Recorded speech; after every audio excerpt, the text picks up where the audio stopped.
16 cm and 12 cm.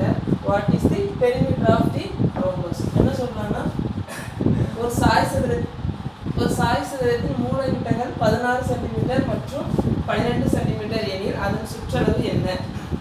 சரி, இப்போ இந்த கொஸ்டின் நம்ம சால்வ் பண்ணலாம்.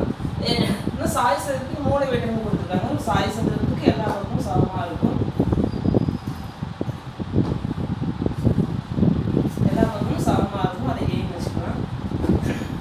ஸோ சாய்சதுரத்துக்கு சுற்றளவுனா மொத்தம் 4 இருக்கு. ஸோ அதனால 4. இப்போ மூலைவிட்டங்கள் கொடுத்துருக்காங்க. 2 மூலைவிட்டங்கள். இது ஒரு மூலைவிட்டங்கள், இது ஒரு மூலைவிட்டங்கள். இது T1 வச்சுக்கலாம், இது T2 வச்சுக்கலாம்.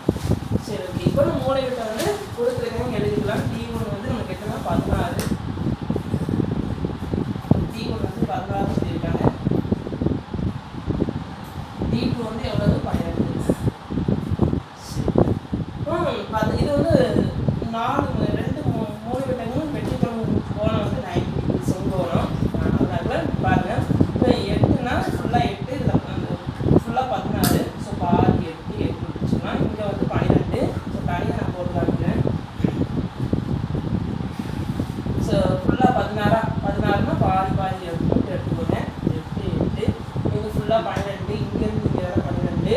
ஸோ அப்புறம் இங்கே ஒரு 6, இங்கே ஒரு 6 எடுத்துக்கலாம். சரி, இப்போ இதை மட்டும் எடுத்துக்கோங்க. இந்த இது வந்து செங்கோண முக்கோணத்தை அமைக்கும் புள்ளிகள். ஏன்னா 6, 8 இது வந்து 90 டிகிரிக்கு எதிரே உள்ளது வந்து 10.